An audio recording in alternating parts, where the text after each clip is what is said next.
The airplane caught on fire, we lost all ability to control it, and we had to eject. We ejected at a very high speed, which is like getting hit in the chest with a freight train. Hi, my name is Rod Knutson. I'm a retired Navy captain. I'm an aviator, went through a 32-year career in the Navy, and my last assignment was here at the Naval Training Center as the commander of the center.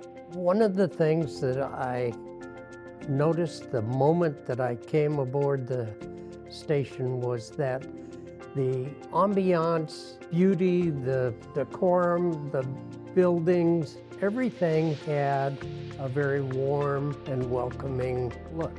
I had been in a Navy that was all haze gray, all metal, everybody in uniform, and this place was different. I very much enjoyed my tour here. It lasted for 3 years.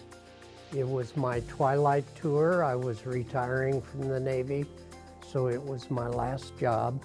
I was a lieutenant junior grade, which is fairly junior officer, and I was in a fighter squadron on the USS Independence, VF-84, the Jolly Rogers. We were on a mission near Hanoi, and there were 22 airplanes on the mission. This was October 17th, 1965. On the way back to the ship from that mission, we were flying as fast as we could go, as low as we could go. 10 or 12 minutes after we left the target area, we came over a crest of a mountain. We were going 575 knots, and we were only 300 feet above the ground. We were hit 5 times by the AAA was 85 millimeter. They're rounds that are about this big around. And as they were going by the cockpit, they looked like flaming tennis balls with a tail on them. When they hit the airplane, there wasn't like Hollywood shows. There wasn't any super big explosion or violent shuddering or anything. The airplane caught on fire. We lost all ability to control it, and we had to eject. We ejected at a very high speed, which is like getting hit in the chest with a freight train. The guy that was with me was captured immediately. I was not captured for about an hour. Ended up in a firefight with a number of Vietnamese and a Vietnamese soldier. I ended up shooting 2 people before I was captured, and then I was shot myself unconscious when I was captured. The following night I was taken to Hanoi. I spent 7.5 years as a prisoner. I say the first week was horrible. I mean, the first month was horrible. The first year was horrible. The third year, again, was starting to become a way of life. And there were some days that were much worse than others, but we never gave up hope.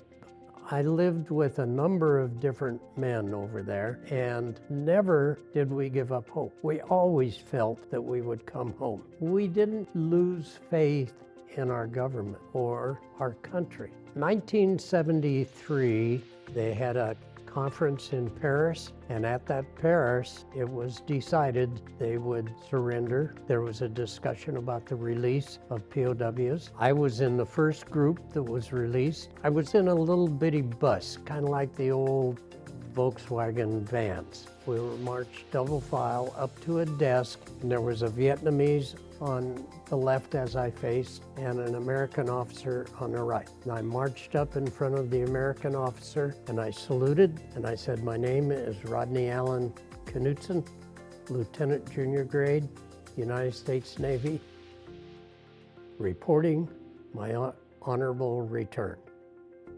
I cut away the salute. They had a major take me by the elbow, guide me out to the airplane. I went up and sat down in a seat. We finally get the airplane loaded. They button it up. The brakes are released. It starts down the runway, and nobody was talking. The second that it lifted off the runway, that whole airplane erupted. The guys started screaming and yelling. We unstrapped out of our seats. We ran around hugging each other and hollering and yelling, and that's what it was like when we left. When I got off the airplane and started down the ramp, there were high-ranking officers standing down at the bottom of the ladder. They had a red carpet that ran off to the left and a big crowd of people behind banners. And the thing that impacted me the most was that everybody was holding a little American flag, but there were little kids that were holding the American flags. I had not seen a child in 7.5 years. And just the shock of seeing the children holding those flags was bigger than being released. It was just, to this day, it still affects me.